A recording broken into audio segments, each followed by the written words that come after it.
Hello, how are you? Hope you're good. Why does it not stay here? That'd be good. It'd be great if you please stay here.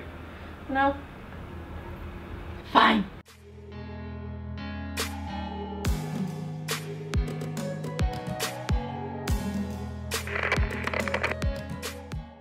This is a little bit of a different video from my usual videos. I'm going on a very short trip and I thought I will just like film myself making a decision of what book to take. So first of all, I'm just gonna like explain my reasoning for it. So that's what book to take with you while traveling comes in. I'm not actually sure how I'm gonna name this, but yeah, because it's not like, it's so personal and it's completely up to you what to take with you. But I really wanted to make this video, so here I am making this video.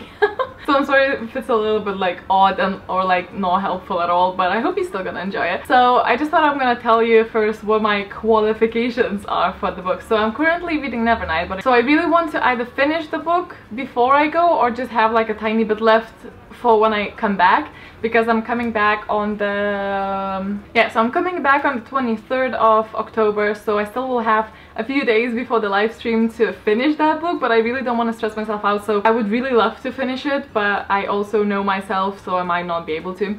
But at the same time, it's one of those times that you're like going on a short trip and you have a book that you're like here so you're in the middle of, and you really don't want to take that with you, because obviously you probably more than likely are going to finish that and then be left with nothing to read. So you either have to drag this and like a bunch of other books with you, or you should, you know, just like pick another one. I should also probably point out that I'm not a big fan of ebooks, and if you are, that's brilliant, because for traveling that's like the holy grail.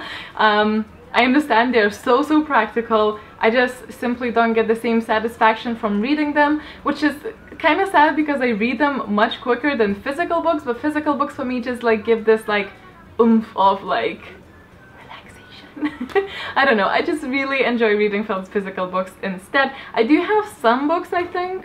I have like a few books on my Kindle, I believe, on my phone. Also, maybe if I had like an actual Kindle reader, then maybe I would love it more, but I'm just not a fan of reading from my phone. But how I select books for traveling is always as follows. I never take a hardcover with me, because I'm one of these people who already overpack and there's simply just not enough space for books, because I never travel with like the big luggage. I always just take the hand one. So for me, space is very limited, so I need something to be softcover or paperback, because obviously it makes more sense. I only take one book because one, I am a slow reader, and two, I also always have an audiobook ready for me on my phone. I find it very useful because sometimes I cannot read, or other people would love to read. So for example, when they're traveling in the car, I cannot read because I would just chanda everywhere and I struggle sometimes to even read on a plane, but sometimes I do manage. So audiobooks are just a perfect solution for me, as ebooks are the perfect traveling solution for other people. But that being said, I also just really want to like have one physical book with me, because I feel, and I'm sure someone's gonna be like, yeah, no, I get you. I hope that I'm not the only one. I just feel safer or like reassured if I'm traveling with, you know, a physical book. Anyway, I'm just rambling now, but I hope you understand what I mean. So I usually go for like not a very short book, but not a very long one. So just grab like a medium one. And if I am wanting a long book, then it has to be like a series that I'm already in, so I don't have to start a new world, because I don't like doing that on trips. I get distracted very easily, so for me it needs to be something that I'm like already either familiar with or... So now that I sort of walked you through my selection of what I like to take with me when I go away, I'm gonna walk through what I think are my options for this specific trip, because I don't know, maybe you'll enjoy that. Please don't kill me in the comments.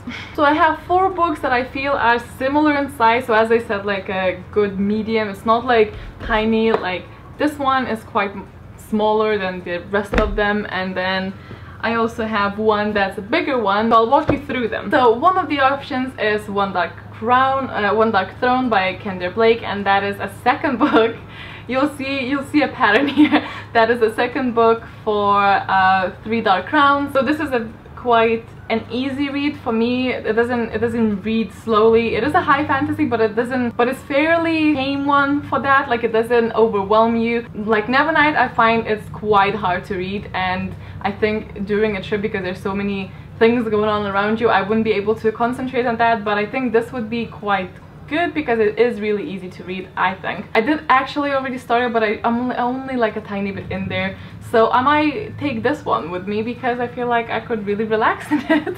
It has like a nice amount of darkness and intrigue because this is about the sisters who were separated and now need to kill each other to gain access to the throne, and there's magic, and I think most of the books that I selected are fantasy. Surprise. So this is a possibility. So next book is a sacrifice box. I believe I got this book in the last Book Box Club box, and it actually is an arc of a book that comes out on the 4th of January 2018. And fun fact, I actually never read the book before it came out, like, because I never had a... No, I think there was one arc included in, I think, Book Box Club again, but I didn't read it in time. And I think it was contemporary, and contemporaries for me are like, I need to be in the mood of contemporaries. It's not something that I reach for often. This one actually sounds like it would be perfect for a Halloween time. On the very back of it, it says, reminiscent of Stranger Things and Stephen King, this is a powerful and thrilling story from one of the most exciting and talented new voices in YA. This is by Martin Stewart. It's about a group of people who make a sacrifice box, and then they have some rules, and somebody broke the rules, and they all now have to pay. It just says, but how much are they willing to sacrifice? I don't know, it just sounded like quite fun and maybe a little bit thrilling and maybe a little bit scary, I'm not sure. Okay, so I know that no time for you passed, but I swear to God, my camera is breaking and one of my cards is just died for some reason, so... The last YA book in the possibility pile is Blue Lily, Lily Blue, and it's by Maggie Seawater, and this is a third book in the series. And I like to pick books in the series that I've already started when I travel, because as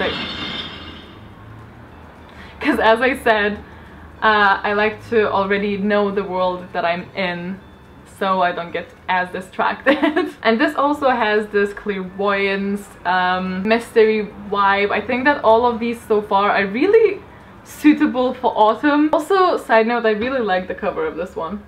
I'm just really excited to continue on with the series, and I'm also afraid that if I don't pick it soon, then I'll forget most of the things that happened, you know. Although I'm sure I'm not, but you know, like, little details always get lost when you delay it for too long. Plus, again, it's not the hardest book to read, just as the writing styles go, and also I'm really invested in the characters, so yeah. And I have 3 adult books left. One is sort of like an addition that I might take or I might not, and the other 2 are from Schwab. Surprise. She's really becoming one of my favorite authors, and I really like her writing and her style and the obsession with monsters and villains.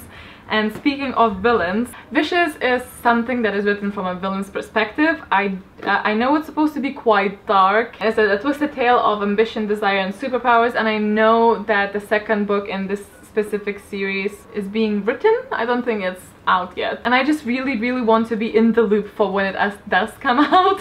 I am more intrigued by this than the Savage Song, although I do hear that that one's really good as well. Anyway, I was really drawn to this book even before I read A Darker Shade of Magic. I don't know why I still haven't read this, but it's really quite short. It's shorter than I thought. It's 339 pages. I don't know if it's gonna read easily or not, but I am really wanting to read this book, and I think that it's a really strong possibility that I'm gonna take this book with me. The only thing is that this is not in a series that I've read before. Neither is the Sacrifice box, and I just feel like probably prefer to take something that I'm already familiar with, but I also just really want to read this so bad.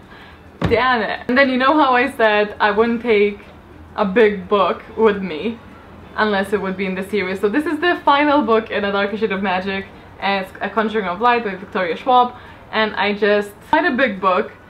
But on one hand, like, if I do end up with a lot of reading time, which I'm not anticipating, but if I do, then I would really not run out of any material. Not that I would either way, because as I said, not a very fast reader. And I really want to go back into this world, because I do take breaks between books and the series most of the time. So I really want to continue on with it, but on the other hand, 670 pages or something like that, and it's a really bulky book to take with you. so I'm not entirely certain that I will. And I also sort of want to leave this for like winter. I'm not really sure why, but I sort of do want to like keep this for winter, so I don't know. So if I end up taking this book, then I will definitely not take the next one that I'm about to show you. But if I end up taking like Vicious, which is quite a smaller book, then I might take Brain on Fire. Brain on Fire it's a memoir by Susanna Cahalan, and it's about her experienced mental health issues, and it's supposed to be almost like thriller, or you don't actually know what her condition is until I believe the very end. And it just looked really interesting because it has, I think it's written in an interesting format because it has doodles, it has inserts from newspaper or something like that I saw. I think she's actually a journalist, so that would make sense. It's a different kind of book, and it's 260 something pages, so it's shorter than the rest of them, and it is very different. And sometimes I just like to have the option of taking something other than I thought that I would be in the mood at, and because you know guys that I'm such a mood reader, and what if I'm not in the mood for fantasy? That happens rarely, but it does happen. So that's it. That's my decision-making process of what I'm gonna take with me. This is such a weird and silly video. I'm not entirely certain anyone's gonna enjoy this, but if you did, then thank you. And if you didn't, I hope you're not like mad at me or something. I don't know. I just felt like making it, so I did. Let me know what you reach for when you go on the trip. Do you just not care, and do you bring more than one book, and if so, how do you find the space? Don't forget to click the bell button so you're not notified when I upload, or if not, then that's fine too, you know. Hope you guys are having a wonderful evening or morning, and I will see you next time. Bye!